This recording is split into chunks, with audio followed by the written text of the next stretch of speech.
नमस्कार, आप देख रहे हैं यूपी ताजा न्यूज और मैं हूं संजय सिंह महान।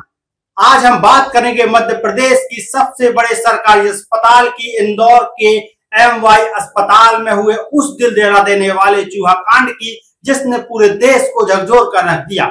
2 नवजात बच्चों की मौत चूहा काटने से हो गई और इसके बाद शुरू हुआ ऑपरेशन रेड किल। लेकिन सवाल यह है, क्या यह ऑपरेशन वाकई में चूहों का खात्मा कर पाएगा या सिर्फ एक दिखावा है?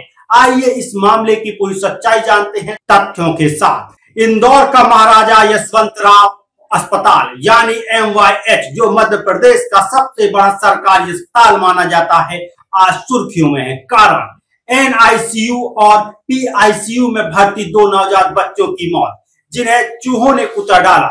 एक बच्ची की 4 उंगलियां तक चूहे खा गए और दूसरी बच्ची के सिर पर गहरा जख्म मिला। यह घटना इतनी भयावह थी कि इसे सुनकर हर कोई सिहर उठा।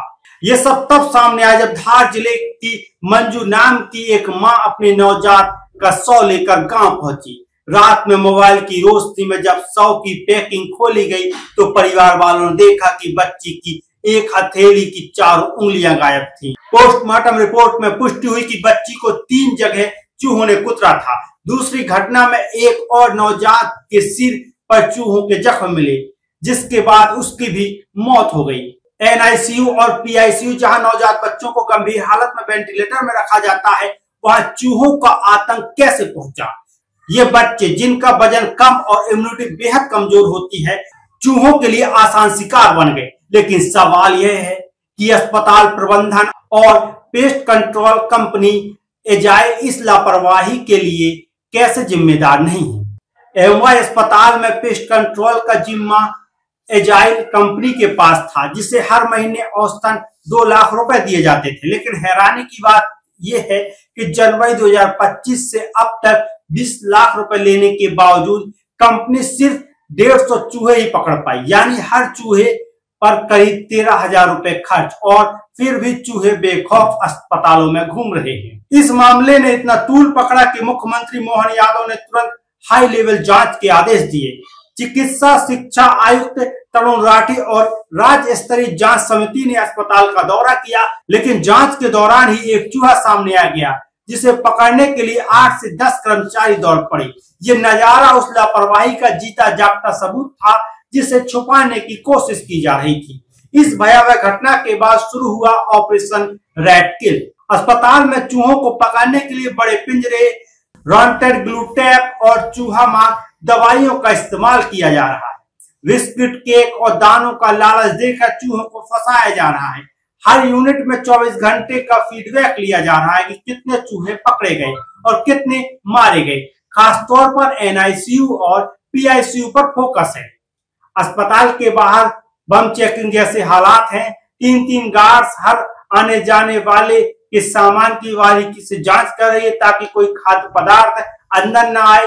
सीढ़ियां, लिफ्टों और कॉरिडोर में गार्ड्स को सख्त निर्देश दिए गए हैं कि चूहों की एंट्री रोकी जाए।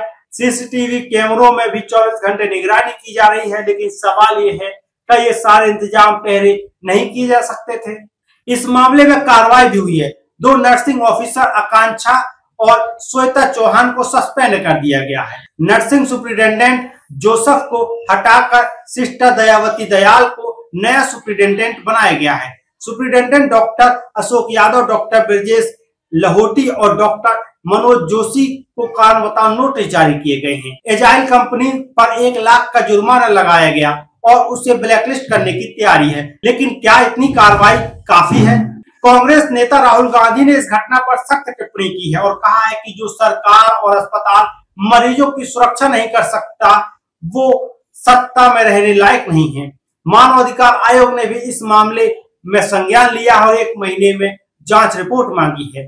ये कोई पहला मामला नहीं है। 2014 में सुधीर रंजन मोहंती ने MY अस्पताल में 10 दिनों तक बड़ा पेस्ट कंट्रोल अभियान चलाया था, जिसमें 12,000 चूहे मारे गए थे।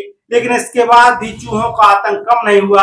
क्या यह अस्पताल प्रशासन की नाकामी नहीं है? इंदौर का MY अस्पताल चूहा कांड न सिर्फ एक लापरवाही की कहानी है, बल्कि ये सवाल उठाता है कि हमारे स्वास्थ्य सिस्टम में कितनी खामियां हैं। क्या ऑपरेशन रेड किल इस समस्या का स्थायी समाधान दे पाएगा या ये सिर्फ एक अस्थायी दिखावा है। दो नवजातों की मौत के बाद अब जनता जवाब मांग रही है। आप इस बारे में क्या सोचते हैं, कमेंट करके बताएं। आप इस वीडियो को ज्यादा से ज्यादा शेयर करें, लोगों तक ये जानकारी पहुंचाएं। मैं हूं संजय सिंह महान। मैं फिर मिलूंगा आपसे एक और नई विस्तृत रिपोर्ट के साथ।